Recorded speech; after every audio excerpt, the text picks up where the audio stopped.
شەوی ڕابردوو مەزعود بەرزانی سەرۆکی پارتی دیموکراتی کوردستانی عێراق لە بەرنامەیەکی تایبەتی تەلەڤیزۆنی فرانس 24دا قسەکانی ئەردۆغانی دەربارەی ڕۆژاوای کوردستان دووپات کردەوە و ڕایگەیان لە ئێستادا بارودۆخ گونجاو نییە بۆ سەربەخۆی ڕۆژاوای کوردستان.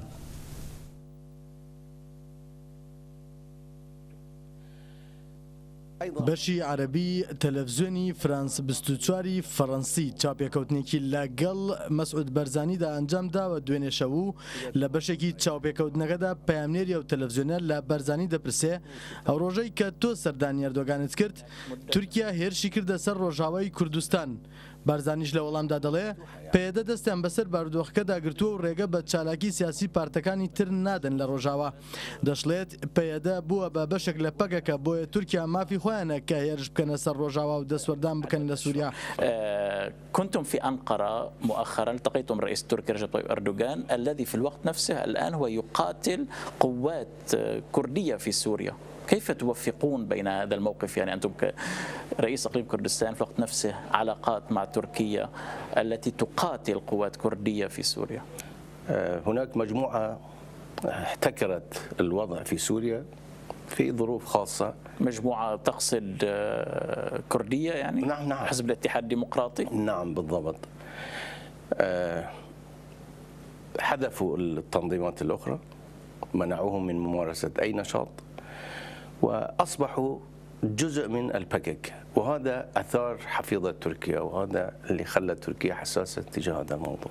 ئەوە لە کاتێکدایە کە دەسەڵاتدارەتی ئاکەپە ئەردۆغانیش پێشتر هەمان ئەو قسەی بەرزانیان کردووە دژ بە پەیەدە و وتویانە کە پەیەدە و پەگەکە یەک هێزن.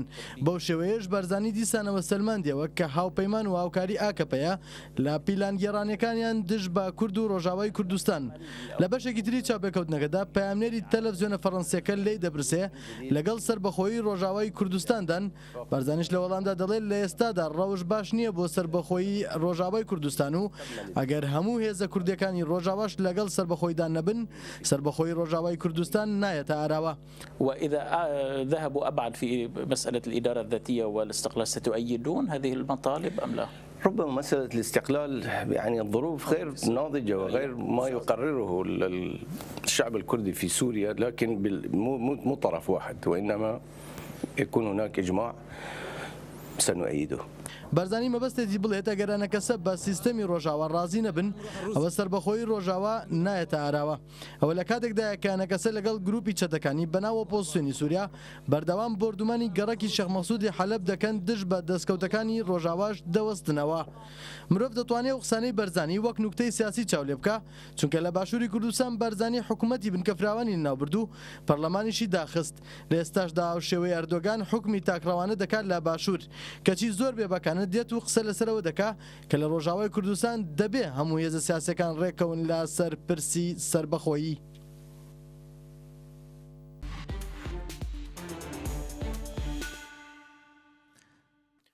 لە وەڵامی پرسیاری پێشکەشکاری بەرنامەیەکی بەشی عەرەبی تەلەڤیزۆنی فرانس 24 فەڕەنسی ئەندامی دەستەی بەڕێوەبەری سیستەمی فیدراڵی باکووری سووریا ئالدار خەلیل ڕایگەاند ئەوە کاری مەسعود بەرزانی نییە کە بەو شێوەیە دەربارەی ڕۆژاوای کوردستان قسە بکە چونکە پێگەی بەرزانی ڕۆڵی ئەوەی پێنادا کە بەو شێوەیە دەستوەر بداتە ناو کاروباری ڕۆژاواوە. ئێمە باشتر لە ڕەوشی ڕۆژاوای کوردستان و سووریا تێدەگەین و دەزانین گەلانی ڕۆژاوا یان باکووری سووریا چیان دەبێ. گەلانی ناو ڕۆژاوای کوردستانیش ئێمەیان هەڵبژاردووە و هەموو پێکاتەکانیش لە سیستەمەکەدا بەشدارن. دەربارەوەی کە بەرزانی وتبووی پێدە و پەگەکە یەک هێزن ئالدار خەلیل ڕوونی کردەوە کە ئەوان شانازی دەکەن بە پەیوەندیان لەگەڵ پەگەکە و یەکێتی نیشتیمانی کوردستان و تەنانەت پارتی دیموکراتی کوردستانی عێراقیش. وتیشی ئێمەش بەشێکین لە کوردستان. أنتم تتهمون بما فيها من قوى كردية ورأسهم رئيس إقليم كردستان البرزاني بأنكم جزء من حزب العمال الكردستاني. طبعا هذه لم تكن مهمة السيد البرزاني أن يطرح هذه الأمور، فمكانته طبعا وطرحها في حوار مع فرانس فانكاتر بالمناسبة، يعني مكانته ما يمثله لا يعطيه ذلك الدور لأن يتحدث بهذا الأمر، ولكن نفتخر بعلاقاتنا الموجودة مع حزب العمال الكردستاني ومع الاتحاد الوطني الكردستاني ومع حزب الديمقراطي الكردستاني ومع أي حركة كردستانية. نحن حركة ونمثل كرد روجافا، ولذلك لا نتهرب من العلاقات مع جميع الأطراف والدول والقوى الكردستانية بشكل خاص. نحن جزء من كردستان.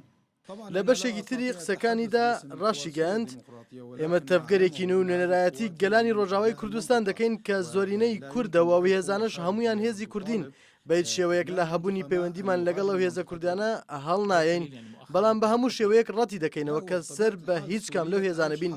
ئێمە نوێنەری گەلانی ناو ڕۆژاوای کوردستانین و خۆمان بە هیوای سووریای داهاتوش دەزانین. پرۆژەی چارەسەریمان هەیە و بۆ سووریایەکی داهاتوش سووریایەکی دیموکرات و ڕۆژاوایەکی ئازاد هەڵدەبژێرین. ئاڵدار خەلیل زیاتر ڕوونی کردەوە و ڕایگەاند هەڵەیەکی گەورەیە کە پێمان وابێت پێیەدا ڕۆژاوای کوردستان بەڕێوە دەبا. پێدە تەنها یەک هێزی بەشدارە لە ناو تەفگەری جڤاکی دیموکراتی باکووری سووریا تەفدەم و چەندین هێزی تر بەشدارن لە ناو تەفگەرەدا. وتیشێمە بە هیچ شێوەیەک دەست ناخێنە ناو کاروباری باشووری کوردستانەوە و کاروباری ئەوان پەیوەندی بە خۆیانەوە هەیە، بەڵام ئێمە لە تێڕوانینی نەتەوەییەوە سەیری چارەسەری ناکەین بۆ سووریا و داهاتووی ڕۆژاوای کوردستان، بەڵکو ئێمە هەموو پێکاتەنەتەوەیەکان و هەموو باوەڕێکان بە یەک چاو سیر دەکەین و نابینە مەترسیش بۆ سەر سنووری وڵاتان و سووریاش دابش ناکەین.